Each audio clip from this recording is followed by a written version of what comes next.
Okay, good morning student. तो last lecture में हम लोगों ने जो डिस्कस किया था वो डीएनए की केमिकल स्ट्रक्चर हम लोग डिस्कस कर रहे थे और इसमें हमने फर्स्ट लेक्चर में चारगाफ रूल को डिस्कस किया, सेकंड लेक्चर में हमने इसके कंपोनेंट्स देखे और नाइट्रोजन बेस की हमने डिटेल स्टडी कर ली। आज के लेक्चर में हम other remaining to component discuss करेंगे। तो फर्स्ट ऑफ ऑल हम आज ले रहे हैं पेंटोज शुगर, राइट बच्चों। पेंटोज शुगर का मतलब है 5 कार्बन की शुगर और डीएनए में डीऑक्सीराइबोज शुगर होती है और आरएनए में राइबोज शुगर होती है। डीएनए में डीऑक्सीराइबोज और आरएनए में राइबोज शुगर होती है, राइट। ये बेसिक पार्ट है, हम डिस्कस कर चुके हैं। स्ट्रक्चर भी ऑलरेडी हम डिजाइन कर चुके हैं। राइबोज शुगर और ये डीऑक्सीराइबोज शुगर। बच्चों बेसिक डिफरेंस क्या है, वो सेकंड कार्बन का है। इसके सेकंड कार्बन पर OH है और इसके सेकंड कार्बन पर H है। ये हमारा डिस्कस हो चुका है प्रीवियस पार्ट में, इसलिए मैं इतना ज्यादा इस पे अटेंशन नहीं ले रहा हूं, राइट। नंबरिंग ध्यान रखें आप लोग, 1 2 3 4 और 5, करेक्ट। ये लेबलिंग आपको ध्यान रखनी है। तो बेसिक है, डीएनए में डीऑक्सीराइबोज शुगर और आरएनए में ribose sugar. And basic difference between two structure, RNA sugar का जो सेकंड कार्बन है वहां पर OH है और डीऑक्सीराइबोज की सेकंड कार्बन पर H। Is that clear? लेकिन अब मेन बात करते हैं बच्चों। शुगर जो है वो बैकबोन मॉलिक्यूल है डीएनए का। ये बात भी कई बार डिस्कस हो चुकी है। बैकबोन मॉलिक्यूल क्यों है? क्योंकि आप अगर देखो तो शुगर के साथ ही नाइट्रोजन बेस बाइंड होता है और शुगर के साथ ही फॉस्फोरिक एसिड बाइंड होता है। यानी जो डीएनए के बाकी दो कंपोनेंट्स हैं वो शुगर के साथ ही बाइंड होते हैं और शुगर सेंट्रल एक्सिस बनाता है डीएनए का। मॉलिक्यूलर स्ट्रक्चर में बताया था मैंने आपको, राइट। अब देखिए बच्चों की जो शुगर का फर्स्ट कार्बन है, यानी ये जो फर्स्ट कार्बन है यहां पर नाइट्रोजन बेस बाइंड होगा, ठीक है, और इसका जो बॉन्ड होगा वो क्या होगा, ग्लाइकोसिडिक बॉन्ड। और ये मैंने नाइट्रोजन बेस में आपको स्ट्रक्चर बना के दिखाई थे, राइट। शुगर का जो 3 नंबर कार्बन है और जो 5 नंबर कार्बन है, यानी 3 नंबर और ये 5 नंबर, तो 3 और 5 से फॉस्फोरिक एसिड बाइंड होता है और वो बनाता है फॉस्फोएस्टर बॉन्ड। फॉस्फोएस्टर बॉन्ड, इस पे भी अच्छा क्वेश्चन है, मैं थोड़ी देर बाद आपको बताऊंगा। फिलहाल आप बॉन्डिंग समझिए कैसे होता है। ये फॉस्फोरिक एसिड है H3PO4, तो इसको कैसे लिखेंगे अपन, ऐसे लिखेंगे P double bond OH OH और OH। ये फॉस्फोरिक एसिड को लिखेंगे अपन, तो ये फॉस्फोरिक एसिड और ये शुगर का 5वां कार्बन है।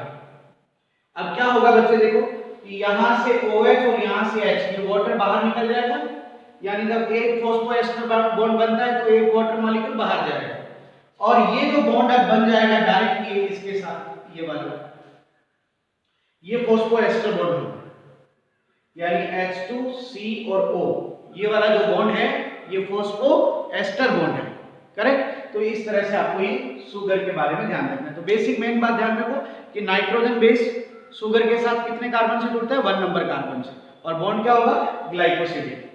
और शुगर के साथ फॉस्फोरिक एसिड कौन से कार्बन पे जुड़ता है, 3 और 5 पर, ठीक है, और वो बॉन्ड कौन सा होगा, फॉस्फोएस्टर बॉन्ड, ठीक है। तो ये आपका शुगर का टॉपिक है। इसके बाद हम इसकी स्ट्रक्चर में नेक्स्ट जो टॉपिक लेंगे वो है फॉस्फोरिक एसिड। तो फॉस्फोरिक एसिड के बारे में स्टडी करते हैं बच्चों को। Phosphoric acid formula H3PO4, right. तो देखो बच्चों, फॉस्फोरिक एसिड जो है ये एक न्यूक्लियोटाइड अगर है, क्या है बच्चों, बोलो ना, एक न्यूक्लियोटाइड अगर है तो ये बनाता है फॉस्फोएस्टर बॉन्ड। ठीक बात, फॉस्फो एस्टर बॉन्ड।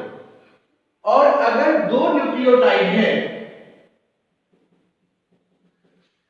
तो ये बनाता है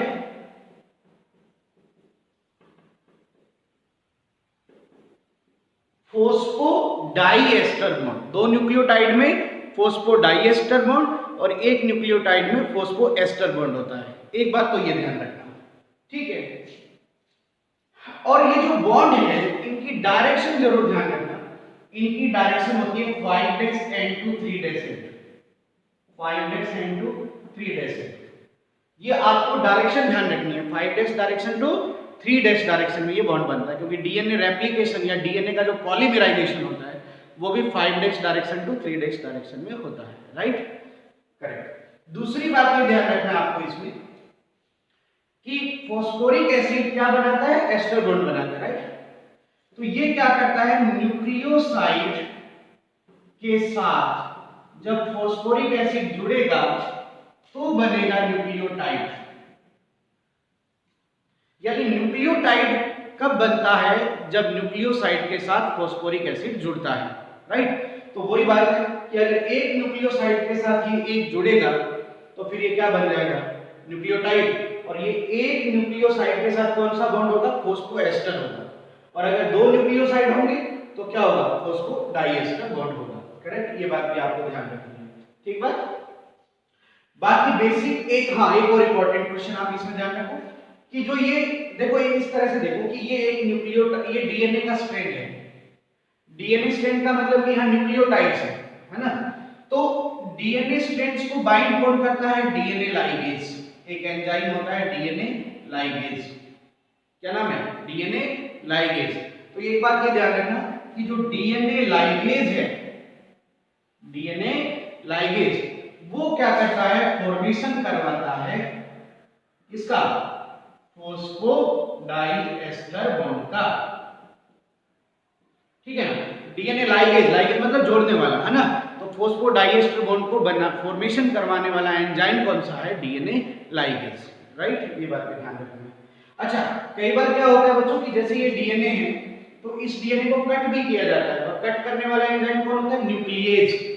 तो एक और क्वेश्चन ध्यान रखो, न्यूक्लिएज कौन सा, न्यूक्लिएज ये करता है ब्रेक टू फोस्फोडाइएस्टर बॉन्ड। तो न्यूक्लिएज फोस्फोडाइएस्टर बॉन्ड को तोड़ता है और डीएनए लाइगेज इसको जोड़ता है या बनाता है, राइट। और फोस्फोडाइएस्टर बॉन्ड एक कोवेलेंट बॉन्ड भी है, ध्यान रखना। ये क्वेश्चन भी एक बार मेडिकल एग्जामिनेशन में पूछा गया था, कौन सा बॉन्ड है ये, कोवेलेंट बॉन्ड है, करेक्ट। तो ये बेसिक बातें आपको इसके अंदर ध्यान में रखनी है, ठीक बात। अब आप इसको थोड़ा डायग्राम से समझ भी लीजिए।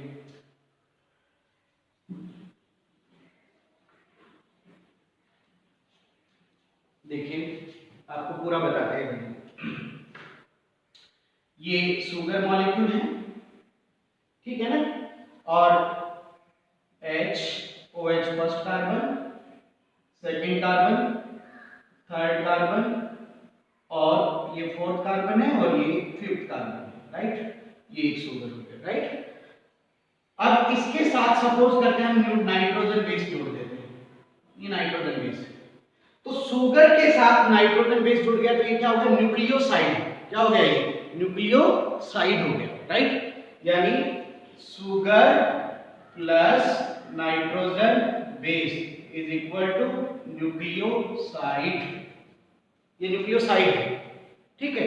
अब अपन क्या करते हैं, इसके साथ फॉस्फोरिक एसिड जोड़ते हैं, P double bond OH OH OH, this is phosphoric acid. तो अब देखो इस ये न्यूक्लियोसाइड का ना इतना सा, इसके साथ हमने अब जोड़ा है फॉस्फोरिक एसिड, ठीक है। तो अब बनी हुई स्ट्रक्चर क्या होगी, न्यूक्लियोटाइड होगी। यानी अब वे कैसे जुड़ेगा, देखो कि यहां से ये बाहर चला जाएगा, ठीक है, और ये बॉन्ड बन जाएगा आपका, ठीक है। तो ये कौन सा बॉन्ड है, फोस्फोएस्टर बॉन्ड, फोस्फोएस्टर बॉन्ड, करेक्ट। और ये कौन सा कार्बन है भाई, ये पांचवा कार्बन है, यहाँ पर ये पांचवा कार्बन है, समझ आ गया। तो एक न्यूक्लियोटाइड बना ना ये, तो इसमें कौन सा बॉन्ड बना, इसमें बना फोस्फो एस्टर बॉन्ड बना, करेक्ट। अब एक काम करते हैं, एक और बनाते हैं सीखने के लिए, है ना, ठीक है। तो एक और बनाओ, अपने शुगर बना लेते हैं यहाँ पे, इस तरह से ये शुगर हो गई, ठीक है भाई। CHOH HHOH CH CH2OH। अब देखो बच्चों, ये पांचवा कार्बन था और ये जो दूसरी शुगर है ये कौन सा कार्बन है, तीसरा कार्बन है, राइट। समझ आ गया एकदम अच्छे से, ठीक है। अब यहाँ पर भी हमने ये नाइट्रोजन बेस जोड़ा हुआ है, तो ये भी क्या है, न्यूक्लियोसाइड है, ये भी न्यूक्लियोसाइड है। तो अब ये एक न्यूक्लियोसाइड था, ये दूसरा न्यूक्लियोसाइड है, तो अब इन दोनों को जोड़ेगा, ठीक है। कौन जोड़ेगा, फोस्फोरिक एसिड जोड़ेगा। देखो कैसे जोड़ेगा। अब इधर से देखो कि ये वाला OH और ये H बाहर जाएगा, ठीक है। तो मतलब दो वाटर बाहर चले जाएंगे डाइएस्टर, और ये बॉन्ड बन जाएगा ये वाला, ठीक है। तो अब इधर देखो कि एक एस्टर बॉन्ड ये हो गया, एक एस्टर बॉन्ड ये हो गया, तो टोटल क्या हो गया, फोस्फो शाबाश डाई एस्टर बॉन्ड हो गया, है ना। तो दो न्यूक्लियोटाइड के बीच में डाइएस्टर होता है, एक में एस्टर होता है। अब डायरेक्शन भी समझ लीजिए, मैंने इसकी डायरेक्शन क्या बताई थी, 5' to 3'। कैसे देखो, ये क्या है 5', ये क्या है 3'। तो इस बॉन्ड की डायरेक्शन क्या हो गई, 5' to 3' हो गई। बताओ समझ आया एकदम अच्छे से। तो ये पूरा। एक और अच्छा क्वेश्चन था जो रह गया था, मैं बता, एक बार ये क्वेश्चन पूछा कि डीएनए किस तरह से हेलिक्स फॉर्म में होता है। डीएनए किस फॉर्म में होता है, हेलिक्स, हेलिक्स स्ट्रक्चर होती है डीएनए। तो ये हेलिक्स स्ट्रक्चर का कारण क्या है, what is the reason of helix structure. तो इस हेलिक्स स्ट्रक्चर का रीजन भी फोस्फोडाइएस्टर बॉन्ड है ना। वो कैसे देखो, वो इस तरह से शुगर शुगर शुगर।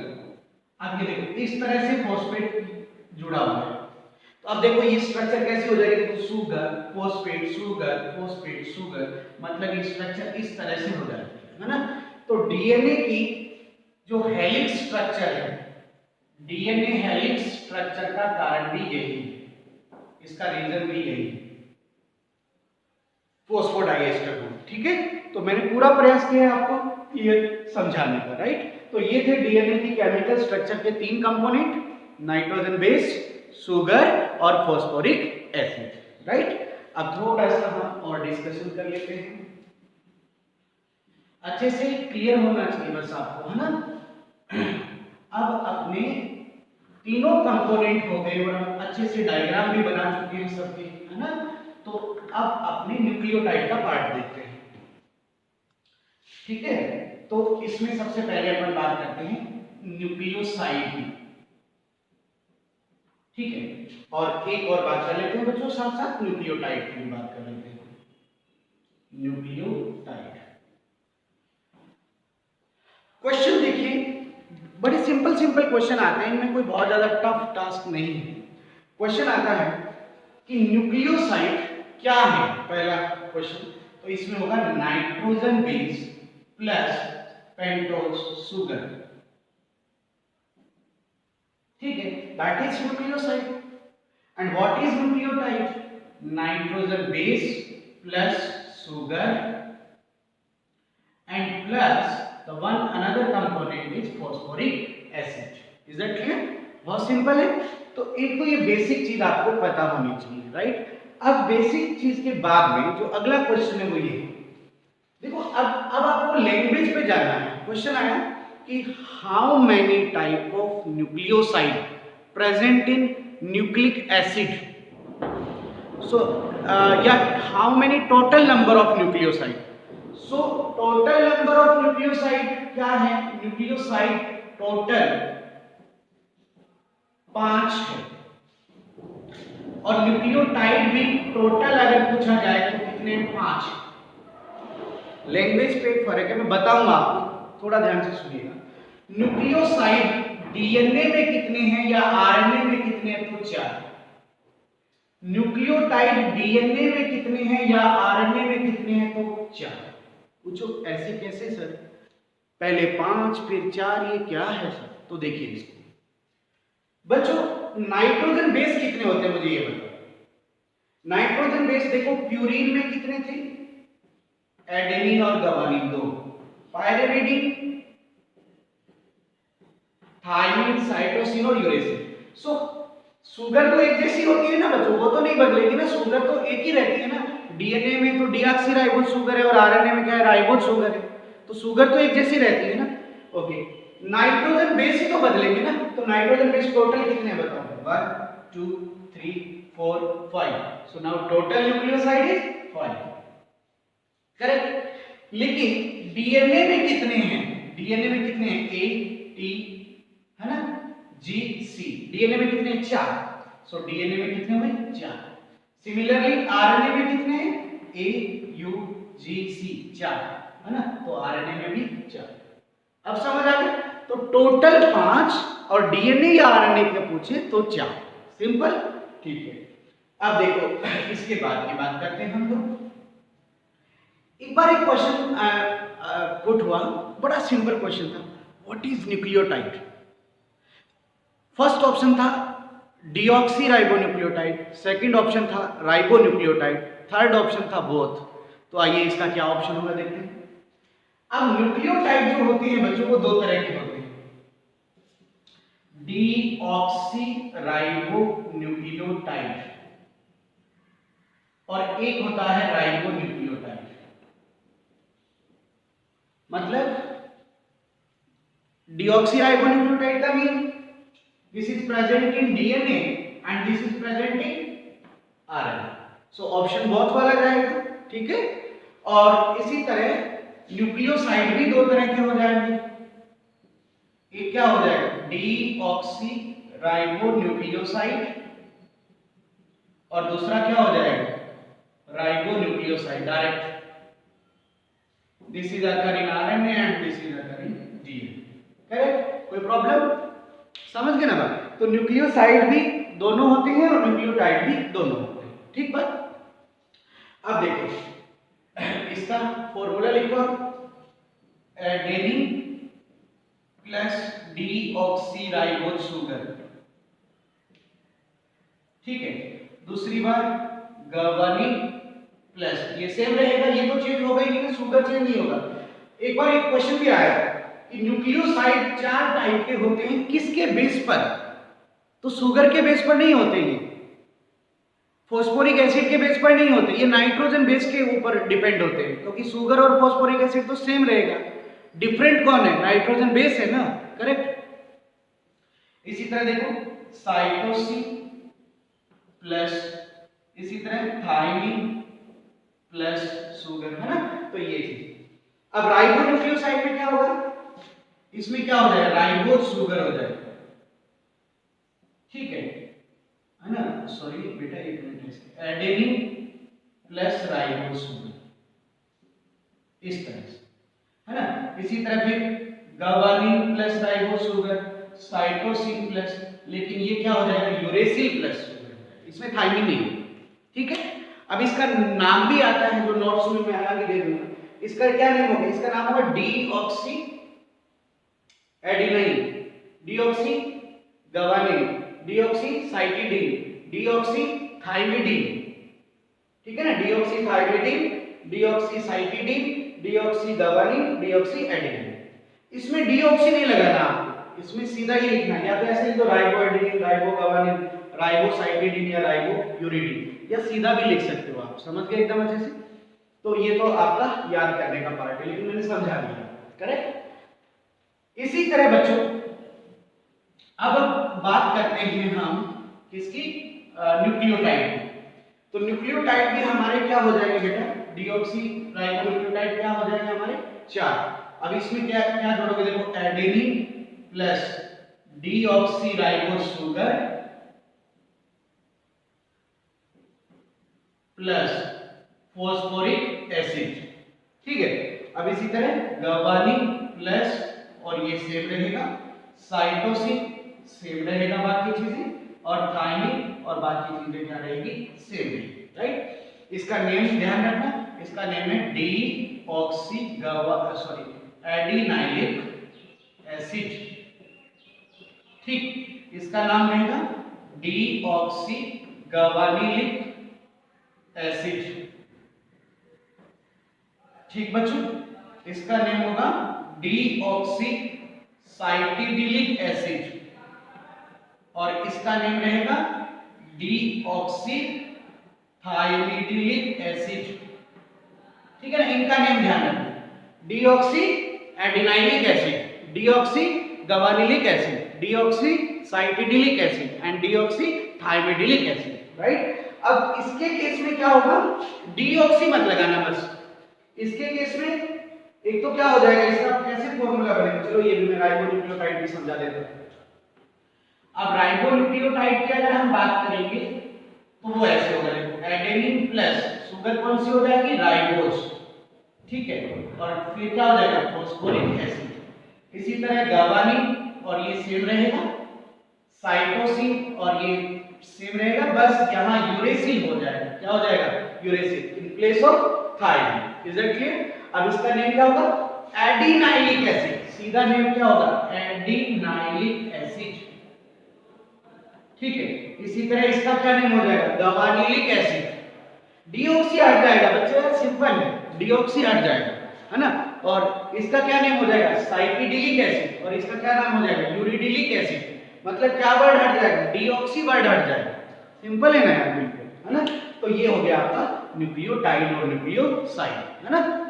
इसके बाद एक चीज और बताते हैं जो बड़ी इंपॉर्टेंट पॉइंट है, ठीक है। फिर आज का लेक्चर हम यहीं पर रोक देंगे, ठीक है। एक और अच्छी सी बात आप देखिए, गाड़ी फास्ट तो नहीं चल रही, समझ आ रहा है ना, ठीक। आप देखो न्यूक्लियोटाइड के बारे में एक छोटी सी बात कि आपकी एनसीईआरटी बुक में भी है, उसको समझा देते हैं और वो क्लियर हो जाएगी।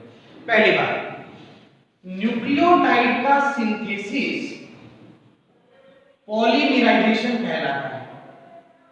क्या कहलाता है, पॉलीमराइजेशन, ठीक है। और ये कार्य करता है डीएनए पॉलीमरेज, वो डीएनए के न्यूक्लियोटाइड बनाएगा, और आरएनए पॉलीमरेज जो आरएनए के न्यूक्लियोटाइड बनाएगा। तो न्यूक्लियोटाइड का सिंथेसिस क्या कहलाता है, पॉलीमराइजेशन, और डीएनए के न्यूक्लियोटाइड डीएनए पॉलीमरेज बनाएगा, और आरएनए के न्यूक्लियोटाइड आरएनए पॉलीमरेज बनाएगा। बात समझ आई। अब एक और इंपॉर्टेंट चीज देखो कि जो न्यूक्लियोटाइड है, वो न्यूक्लियोटाइड का जो सिंथेसिस होता है,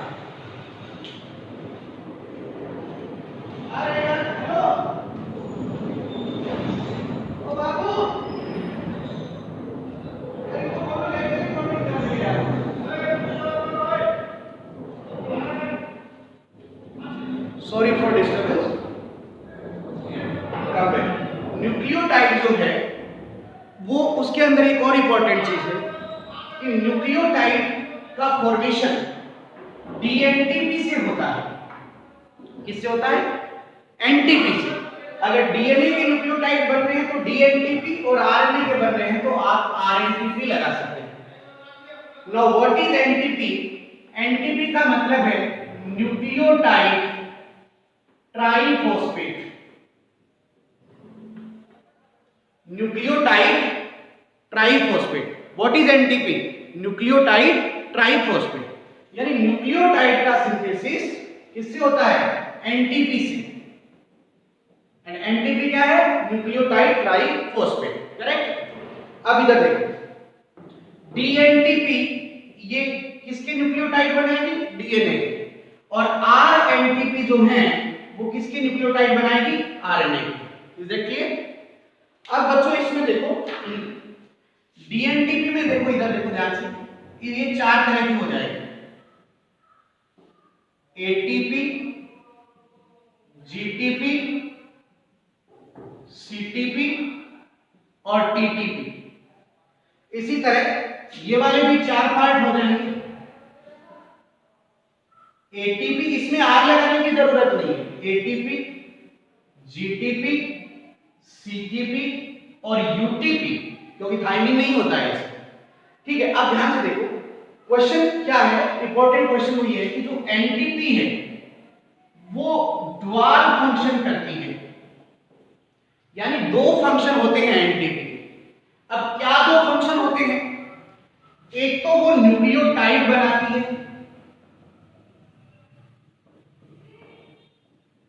क्या बनाती है? न्यूक्लियोटाइड। एनटीपी दो काम करती है, एक तो न्यूक्लियोटाइड बनाती है और एक वो इनऑर्गेनिक फॉस्फेट रिलीज करती है, जो कि एनर्जी सोर्स है। क्या है? एनर्जी। यानी एनटीपी से दो काम होते हैं, न्यूक्लियोटाइड भी बनता है और एनर्जी। इनऑर्गेनिक फॉस्फेट क्या होता है? एनर्जी होता है ना, सेल की एनर्जी करेंसी है, तो सेल को एनर्जी भी प्रोवाइड होती है।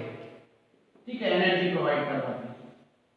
बात ये है, अब इसको ध्यान से समझिएगा कि इधर देखिए, यहां से ये एटीपी है, एटीपी मतलब ट्राइफॉस्फेट है ना, तो इससे दो इनऑर्गेनिक फॉस्फेट निकल जाएगी, यानी वो एनर्जी हो जाएगी, और बचेगा क्या आपके पास? AMP monophosphate. इसी तरह से जीएमपी, सीएमपी, टीएमपी, और क्या निकल रहा है? दो इनऑर्गेनिक फॉस्फेट। क्लियर हुई बात? ये न्यूक्लियोटाइड है, एटीपी न्यूक्लियोटाइड नहीं है। न्यूक्लियोटाइड क्या है? एएमपी है, एडिनोसिन मोनोफॉस्फेट। आपने देखा होगा कि जब न्यूक्लियोटाइड बनाते हो तो ऐसे बनाते हो, शुगर, नाइट्रोजन बेस और यहां फॉस्फेट, है ना। एटीपी क्या है? पहले एटीपी को समझिए। एटीपी क्या है? जहां पर एडेनिन जुड़ा हुआ है, ये फॉस्फेट, ये फॉस्फेट। कितने फॉस्फेट है? 3 ट्राइफॉस्फेट है, ये एटीपी है। अब इससे दो फॉस्फेट हटा दें हम, ये वाला, तो दो फॉस्फेट रिलीज होंगे, तो बॉन्ड ब्रेक होगा, तो एनर्जी मिलेगी ना। और बचा क्या? एक फॉस्फेट, यानी एएमपी। तो न्यूक्लियोटाइड ट्राइफॉस्फेट वाला था या मोनोफॉस्फेट वाला? मोनोफॉस्फेट वाला है, तो ये न्यूक्लियोटाइड है। तो ये आपके पास बन गए न्यूक्लियोटाइड, और ये बन गई आपके पास एनर्जी। क्या बन गई आपके पास? ये एनर्जी, सॉरी, एनर्जी बन गई आपके पास। तो अब बात समझ आई कि न्यूक्लियो एनटीपी दो फंक्शन करती है, एनटीपी दो फंक्शन करती है, एक न्यूक्लियोटाइड बनाती है और एक एनर्जी प्रोवाइड करवाती है। समझ आ गया एकदम अच्छे से? अब ये देखो, ये एडेनिन वाला न्यूक्लियोटाइड है, यानी डीऑक्सी एडिनाइलिक एसिड, ये डीऑक्सी गवानिलिक एसिड, ये डीऑक्सी साइडिलिक एसिड और ये deoxy thymidylic acid. Correct? MP का मतलब मोनोफॉस्फेट और टीपी का मतलब ट्राइफॉस्फेट और डीपी का मतलब डाइफॉस्फेट। बात क्लियर? ये बताओ, ये बात समझ आई आपको अच्छे से? तो न्यूक्लियोटाइड का सिंथेसिस पॉलीमराइजेशन कहलाता है, डीएनए की न्यूक्लियोटाइड डीएनए पॉलीमरेज बनाता है, आरएनए की न्यूक्लियोटाइड आरएनए पॉलीमरेज बनाता है, राइट। और न्यूक्लियोटाइड किससे बनते हैं? एनटीपी से बनते हैं। What is NTP? Nucleotide triphosphate. ठीक है, ये सारी एनटीपी है, ठीक है ना। डीएनए की जो एनटीपी है उसके आगे डी लगाना है और आरएनए वाले में लगाने की जरूरत नहीं, ठीक है। अब आते हैं इसके दो बहुत ही बेहतरीन क्वेश्चन की। पहले तो ये ध्यान रखना, ये मोस्ट इंपॉर्टेंट चीज आपका एनसीईआरटी टेक्स्ट बुक का पार्ट है, एनसीईआरटी में दे रखा है, ठीक है ना। इसको ध्यान से, और ये समझ भी आ गया होगा आपको, यहां मैंने इन दो चीजों को समझाया, ठीक है। अब थोड़ा अच्छे अच्छे क्वेश्चन कर लेते हैं। अच्छे क्वेश्चन देखो, इसमें एक तो ये आता है, पहला क्वेश्चन आता है कि न्यूक्लियोटाइड कहां मिलते हैं, मतलब आपको सेल में कहां मिलेंगे? तो इसका जवाब रहेगा आपका न्यूक्लियस। क्या जवाब रहेगा? न्यूक्लियस। डीएनए कहां होता है यार? न्यूक्लियस में होता है, तो न्यूक्लियोटाइड का सिंथेसिस कहां होगा? न्यूक्लियस में होगा। और जहां मकान बनेगा वहीं तो मटेरियल होगा ना, ऐसा थोड़ी हमारे घर में मकान बन रहा है और मटेरियल पड़ोसी के घर में होगा, नहीं ना। तो अब न्यूक्लियस के अंदर डीएनए बन रहा है, तो फिर मटेरियल भी कहां होगा? न्यूक्लियस में ही होगा। सो न्यूक्लियोटाइड फाउंड इन न्यूक्लियस। या क्वेश्चन ये आ जाएगा कि एनटीपी कहां मिलेगी? न्यूक्लियोटाइड ट्राइफॉस्फेट कहां मिलते हैं? न्यूक्लियस में मिलेंगे, राइट। मेनली, मेरी बात को आप यूनिवर्सल ना कहें, मेनली, क्योंकि माइटोकॉन्ड्रिया और प्लास्टिड में भी डीएनए होता है, ध्यान रखना। मेनली की बात कर रहा हूं, मेनली न्यूक्लियस, करेक्ट। दूसरी बात, एक ये अच्छा क्वेश्चन है, आपको ध्यान रखना है। हाँ, अब आइए सबसे बेहतरीन क्वेश्चन की, क्या अल्टीमेट क्वेश्चन था।